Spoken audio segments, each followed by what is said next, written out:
పుతిన్తో పాటు వచ్చిన బృందంలో 7 రష్యన్ మంత్రులు, వ్యాపారవేత్తలు, రష్యా సెంట్రల్ బ్యాంక్ గవర్నర్ ఉన్నారు. వాణిజ్యం, రక్షణ సహకారం, ఇంధనం, అంతరిక్షం, న్యూక్లియర్ ఎనర్జీ, సాంకేతిక పరిజ్ఞానం బదిలీ, ఉమ్మడి ఉత్పత్తి, సైన్స్ అండ్ టెక్నాలజీ రంగాలకు సంబంధించి పుతిన్, మోడీ కీలక నిర్ణయాలు తీసుకుని ఒప్పందాలు కుదుర్చుకునే అవకాశం ఉంది. గగనతల రక్షణ వ్యవస్థ S-400, S-500 క్షిపణులు, బ్రహ్మోస్ మిసైళ్లు, 5వ తరం యుద్ధ విమానాలైన Su-57 ఫైటర్ జెట్ల కొనుగోళ్లపై ఒప్పందాలు కుదుర్చుకుంటారు.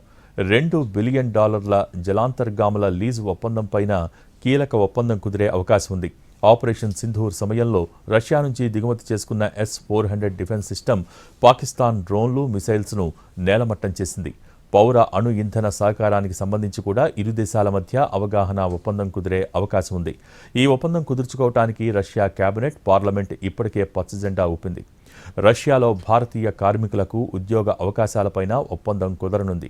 రష్యాలో ప్రస్తుతం నిపుణుల కొరత తీవ్రంగా ఉండటంతో భారతీయ కార్మికులు, పలు రంగాల నిపుణులు ఆ దేశానికి వెళ్లటాన్ని సులభతరం చేసేలా, వారి హక్కులకు రక్షణ కల్పించేలా మొబిలిటీ ఒప్పందం కుదరనుంది.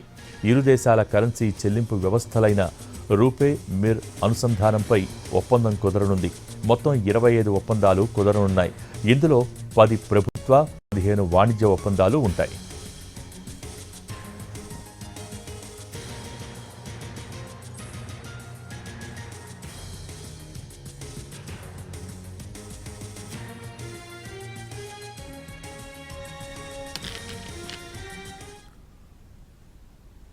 పుతిన్ భారత్ పర్యటనపై ఒకవైపు అమెరికా, మరోవైపు యూరోపియన్ దేశాలు డేగకన్ను వేశాయి.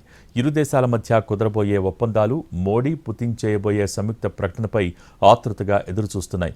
ఉక్రెయిన్తో యుద్ధాన్ని రష్యా నిలుపుదల చేసేలా పుతిన్కు నచ్చజెప్పాలని ఇప్పటికే భారత్ను కోరాయి యూరోపియన్ దేశాలు. ఉక్రెయిన్తో యుద్ధాన్ని ముగించేందుకు అమెరికా చేస్తున్న ప్రయత్నాల గురించి కూడా మోడీకి పుతిన్ వివరించే అవకాశం ఉంది.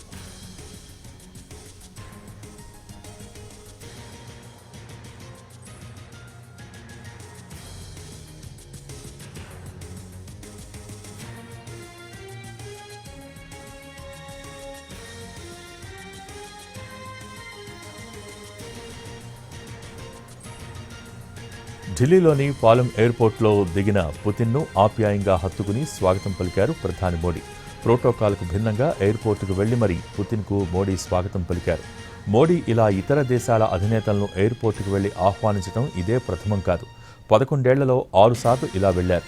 2015లో అమెరికా అధ్యక్షుడు బరాక్ ఒబామాను, 2017లో బంగ్లాదేశ్ పీఎం షేక్ హసీనాను, జపాన్ ప్రధాని షింజో అబేను, 2020లో అమెరికా అధ్యక్షుడు డొనాల్డ్ ట్రంప్ను, 2024లో యూఏఈ అధ్యక్షుడు మొహమ్మద్ బిన్ జాయద్ అల్ నహ్యాన్ను, ఈ ఏడాది ఫిబ్రవరిలో ఖతార్ అమీర్ Sheikh Tamim bin Hamad Al థానీని స్వయంగా ఆహ్వానించారు.